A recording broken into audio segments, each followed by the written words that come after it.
Welcome back, everybody. This is a video response for John, Wade Boggs fan. I think someone we all kind of know in the community, has wonderful content on his channel. He just reached 1,500 subscribers, which is super crazy. I've been on YouTube for a little over a year and a half, and I just reached 300 this week. So thank you very much to everyone who subscribed at this point. But 1,500, wow, that's amazing. And John's content is fantastic, and he's a great guy. So I'm definitely happy for him, but he's also doing a video response. His video response is for us to show and tell a brief story about our favorite card. Well, here's the problem with doing a VR for that. It sounds like it would be pretty easy, but it's not easy if you're a set collector because you have favorite sets and you love your sets just as much as somebody probably likes their favorite card if they are a card collector. So it's really hard to sometimes being able to tease those things out.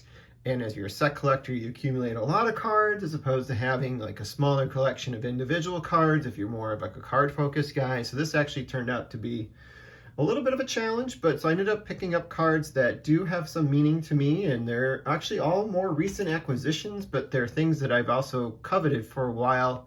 So I kind of am going to go with that theme, and I'll show these 4 cards off here in a minute.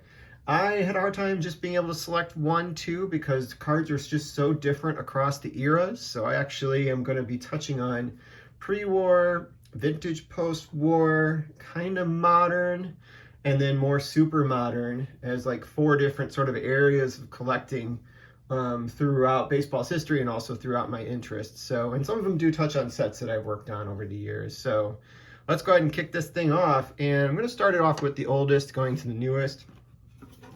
This one I picked up, I think in 2021. I think is when I picked this up. It may have been even in 2020. This is the 1911 Mecha double folder, so its designation is a 2T01. This one is of Eddie Walsh, and I believe Frank Payne is the other player on there. I think it's his first name, or maybe Freddie. So it's very much like the Topps double folders, if you've seen those from 1955, where you have a player image on the back that's upside down, stats with both of them right here. And then what you would do is you'd flip this over, and then it would match up with the legs. So you'd have one image here that's a full player, and the other one I would fold over and kind of match up and make a second player. So I haven't obviously had one in raw condition, and I think they're so old I would be uncomfortable bending it in half to be able to see how that kind of would line up. I have 2 in my collection. This is my favorite one by far because it is of the White Sox Hall of Fame pitcher, Ed Walsh. Little story on this one. This was the first card I actually went over $200 to purchase. At that time, I was trying to pick up a card of every White Sox Hall of Fame ball player, and I needed an Eddie Walsh, and I got this, I believe, on a PWC auction back in the day. And, you know, I know they've had a lot of controversy since then, but there was a couple Ed Walsh cards that were coming up all at once, and I put bids in on all of them. Didn't get the Cracker Jack one. It went for far more than I was willing to pay. But I was able to end up landing on this one, and I just am more than thrilled with it. It's in beautiful condition for a 5 for this era. They came with cigarettes. They were meant to be folded over and played with by kids, and this one I think has never been touched and folded over. Because you could see the design crease on the card doesn't look like it's ever been broken, where somebody would actually have flipped it over. So I'm very happy to have it in my collection. That's Ed Walsh there. So let's put Ed a little bit in the background over here with Frank, and now we'll move on to the next card.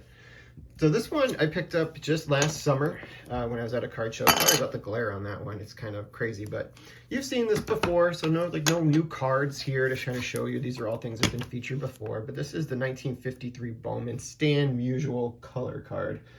So this one is of a significance because it's my favorite Stan Musial card, and Stan Musial is my father's favorite player. At some point, I'll be able to complete his player run, at least his vintage player run. That's a goal of mine, to be able to do that. I don't need too many more, but they all are pretty expensive cards at this point.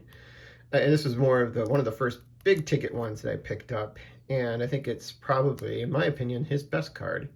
Early color photo image, obviously from an iconic set of an iconic ball player.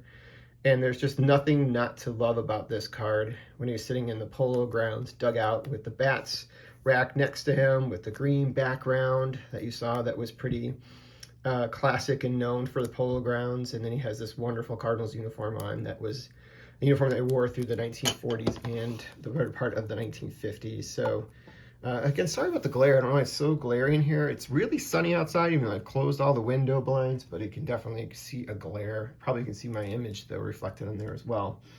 So hopefully that isn't too frightening for people. The next card is one that I wanted very much during my childhood, but never purchased, and I purchased it earlier this year. This was my favorite player growing up, which was Cal Ripken. I think of my generation, a lot of people's favorite player was Cal Ripken.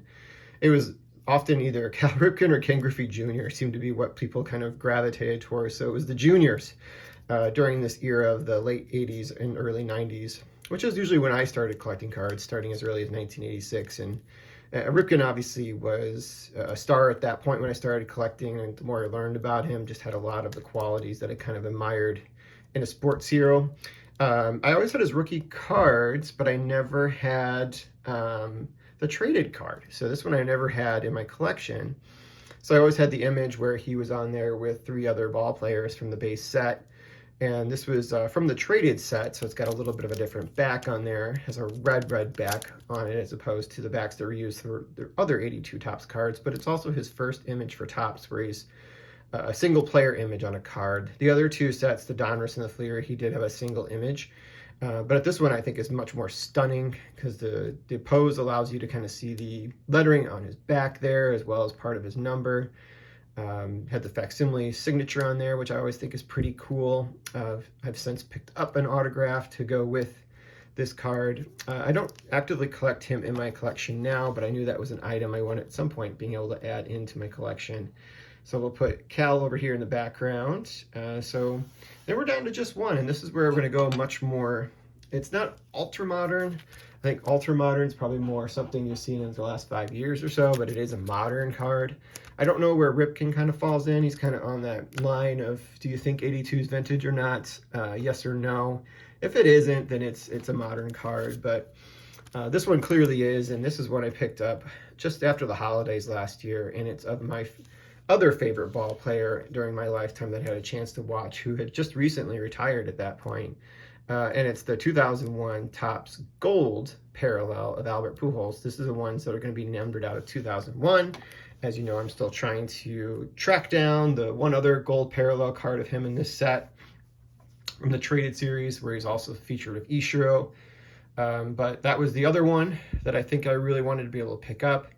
I love everything about this card. I really fell in love with being able to kind of chase down the gold parallels. I'm very close to having it, all the Stars and Hall of Famers done for that, so I'm really excited to be able to have that together. But this is the card I love most from that series, and a player that I enjoyed watching for the better part of his 20-year plus career.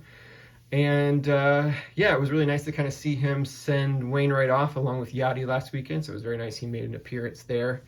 And so yeah, so these are the 4 cards that I would say are my favorite cards in there. So sorry, John, that I picked 4, but hopefully it kind of made sense when I put it together. And I hope you are doing well and you continue to have a lot of success building your channel. I'll be back soon, guys. I'm going to show you a complete set soon. Probably have that out for you tomorrow or later this week. So have a great afternoon. Hope you enjoy watching the playoff baseball, as it's a great day for a ball game, it looks like, throughout the major leagues. So I'll see you soon.